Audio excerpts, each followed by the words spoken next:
हिंदू देवी देवताओं के बारे में क्या सोचते थे पेरियार? क्यों पेरियार के नाम से ही मनुवादियों को लगता है डर? आज पेरियार अन्ना का जन्मदिन है, इसलिए हम उनके जन्मदिन पर आपके लिए लेकर आए हैं उनकी जिंदगी से जुड़े कुछ दिलचस्प वाक्य और उनके वो विचार जिनसे ब्राह्मणवादियों को लगती है तीखी मिर्ची। तो आइए शुरू करते हैं।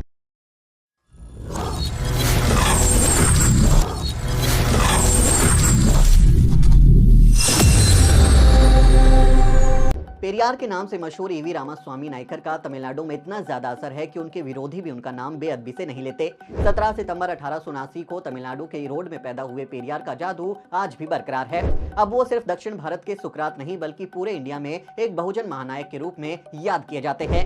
तर्कवादी, नास्तिक और वंचितों के समर्थक होने के कारण उनकी सामाजिक और राजनीतिक जिंदगी में कई उतार चढ़ाव आए। 1919 में उन्होंने अपनी राजनीतिक सफर की शुरुआत की थी। वो कट्टर गांधीवादी और कांग्रेसी के रूप में जाने गए थे।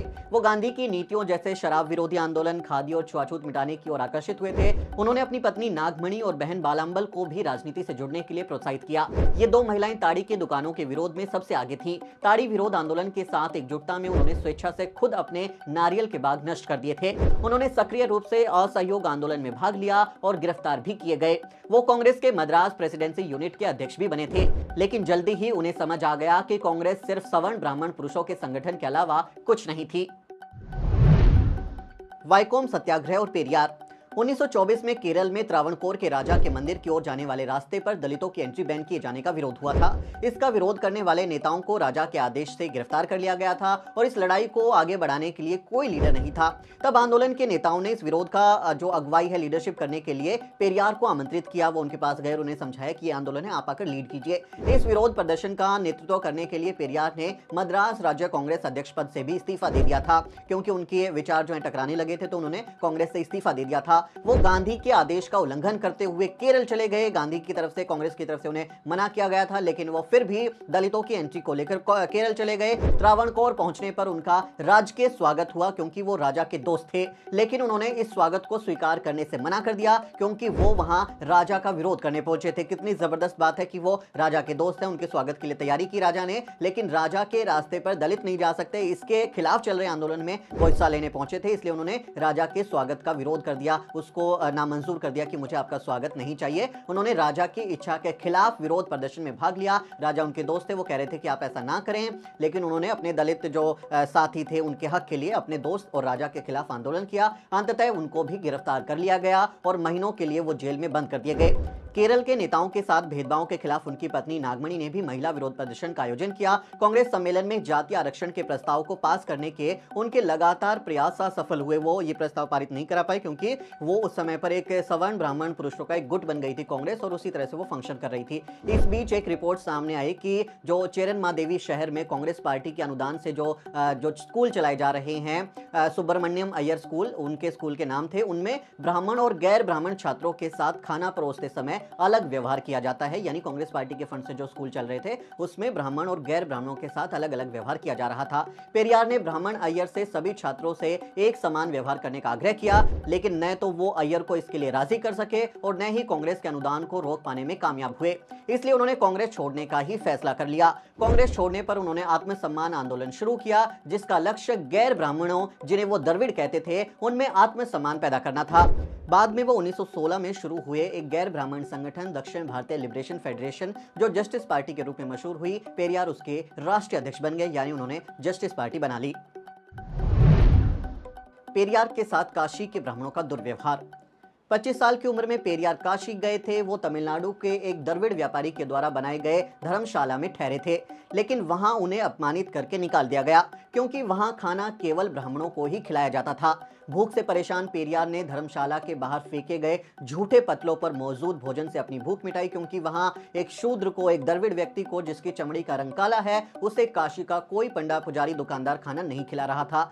झूठन के उस अंबार पर कुत्ते भी अपनी भूख मिटा रहे थे। झूठे पतलों के सहारे उन्होंने अपनी भूख मिटाई। इस घटना ने पेरियार के मन को झकझोर कर रख दिया और उनके दिल में हिंदू धर्म के प्रति जो थोड़ी बहुत इज्जत बची थी वो भी खत्म हो गई। इस घटना ने पेरियार के दिलो दिमाग पर जातिवादी भेदभाव को हमेशा हमेशा के लिए छाप दिया। काशी और वहां के पंडे ब्राह्मणों से वो घृणा करने लगे क्योंकि वहां ब्राह्मणवाद का नंगा नाच चल रहा था। काशी में उन्होंने जबरदस्त भेदभाव देखा। यहां आकर उन्होंने आर्य और द्रविड़ के भेद को भी महसूस किया। नस्ल के नाम पर द्रविड़ों के प्रति हीनता से देखा जा रहा था। ये सब देखने के बाद पेरियार अन्ना ने ठान लिया कि वो अब पूरी जिंदगी ब्राह्मणवाद के खिलाफ विद्रोह करेंगे। द्रविड़ कड़गम और पेरियार ने 1944 में अपने आत्मसम्मान आंदोलन और जस्टिस पार्टी को मिलाकर द्रविड़ कड़गम का गठन किया। उन्होंने रूस का दौरा किया, जहां वो कम्युनिस्ट पार्टी के आदर्शों से प्रभावित हुए और कम्युनिस्ट पार्टी के घोषणा पत्र का पहला तमिल अनुवाद उन्होंने प्रकाशित किया। महिलाओं की स्वतंत्रता को लेकर भी उनके विचार इतने प्रखर हैं कि उन्हें बहुत सारे लोग कट्टरपंथी तक कह डालते हैं। उन्होंने बाल विवाह के उन्मूलन, विधवा महिलाओं की दोबारा शादी के अधिकार, पार्टनर चुनने या छोड़ने यानी तलाक लेने के अधिकार और शादी को थोपना, इसके खिलाफ जो है आंदोलन करना और महिलाओं के अधिकारों की और उन्होंने आंदोलन किया। और इस जो शादी की संस्था है, इसमें निहित पवित्रता की जगह उन्होंने पार्टनरशिप के रूप में जो है अपने साथी को स्वीकार कर लेने के जो अभियान है वो चलाए। उन्होंने महिलाओं से केवल बच्चा पैदा करने के लिए शादी करने की जगह महिला शिक्षा को अपनाने की अपील की थी। कट्टर नास्तिक थे पेरियार एक कट्टर नास्तिक थे। उनके अनुयायियों ने शादी के अनुष्ठानों को चुनौती दी, यानी जो ब्राह्मण तरीके से शादी होती थी उसको चुनौती दी। शादी के निशान के रूप में थली यानी कि मंगलसूत्र पहनने का विरोध किया। जो महिलाएं मंगलसूत्र धारण करती हैं उनका उन्होंने विरोध किया कि हमारे जो लोग हैं वो शादी करेंगे तो ऐसा कोई भी कर्मकांड नहीं करेंगे। उन्होंने एक महिला जो सम्मेलन है, जो क्योंकि महिला अधिकारों के लिए काम करते थे, तो उन्हें एक महिला सम्मेलन के बीच में ही पेरियार की उपाधि दी गई थी। और पेरियार का मतलब होता है महान व्यक्ति, जो महान शख्सियत होते हैं उन्हें पेरियार कहा जाता है और उनके समर्थक उन्हें प्यार से पेरियार अन्ना कहकर बुलाते हैं। तो महिला सम्मेलन में ही उन्हें यह उपाधि दी गई थी। पेरियार का मानना था कि समाज में निहित अंधविश्वास और भेदभाव की वैदिक हिंदू धर्म में अपनी जड़ें हैं, जो समाज को जाति के आधार पर विभिन्न वर्गों में बांटती है, जिसमें ब्राह्मणों का स्थान सबसे ऊपर है। इसलिए वो वैदिक धर्म के आदेश और ब्राह्मण वर्चस्व को तोड़ना चाहते थे। एक कट्टर नास्तिक के रूप में उन्होंने भगवान के अस्तित्व की धारणा के विरोध में प्रचार किया। पेरियार ने गैर द्विजों और महिलाओं से आह्वान किया कि वे उस ईश्वर को नष्ट कर दें जो तुम्हें शूद्र कहता है। उन पुराणों और महाकाव्यों को नष्ट कर दो जो हिंदू ईश्वर को सशक्त बनाते हैं। उनका मानना था कि हिंदू धर्म और जाति व्यवस्था नौकर और मालिक का सिद्धांत स्थापित करते हैं और पेरियार उसके खिलाफ थे। पेरियार और सच्ची रामायण। पेरियार ईश्वर की सत्ता को नकारते हैं। वो कहते हैं कि कोई भगवान नहीं होता। पेरियार ने आर्यों की श्रेष्ठता, ब्राह्मणवाद और जाति व्यवस्था पर जबरदस्त हमला किया। पेरियार ने खुलेआम मनुस्मृति और रामायण जैसे हिंदू ग्रंथों को जला दिया। रामायण की हकीकत को सामने लाने के लिए उन्होंने रामायण का एक मुकम्मल पाठ रामायण पादीरंगल प्रस्तुत किया, जो 1959 में अंग्रेजी भाषा में the Ramayana a true reading शीर्षक से प्रकाशित हुआ। इसका हिंदी अनुवाद 1968 में सच्ची रामायण के नाम से ललई सिंह यादव पेरियार ने प्रकाशित कराया, जिसका अनुवाद राम आधार ने किया था। पेरियार की नजर में रामायण कोई धार्मिक किताब नहीं है, यह एक राजनीतिक ग्रंथ है जिसका उद्देश्य आर्यों का अनार्यों पर यानी ब्राह्मणों का गैर ब्राह्मणों पर, पुरुषों का महिलाओं पर वर्चस्व और वर्चस्व के अन्य रूपों को न्याय संगत ठहराना है। सच्ची रामायण की भूमिका में पेरियार लिखते हैं, इनके मूल आख्यानों का सावधानी से विश्लेषणात्मक अध्ययन किया जाए तो पता चलता है कि जो भी घटनाएं हुई हैं वे असभ्य और बर्बर थी और उनकी कथाओं को इस तरह से लिखा गया है कि ब्राह्मण दूसरों की नजर में महान दिखें, महिलाओं को दबाया जा सके और उनको दासी बनाया जा सके। इनका उद्देश्य उनकी रूढ़ियों और मनु की संहिता को समाज में लागू कराना है। पेरियार सवाल उठाते हैं कि ये हिंदू देवी देवताओं के हाथों में इतने हथियार क्यों हैं, ये किससे लड़ रहे हैं। पेरियार पूछते हैं कि ईश्वर वंचितों पर हो रहे अत्याचार को रोकने क्यों नहीं आता। पेरियार बहुजनों से धर्म और पाखंड के जंजाल से बाहर निकलने की अपील करते हैं। वो कहते हैं कि शिक्षित बनो और ब्राह्मणवादियों की चालाकियों को समझो।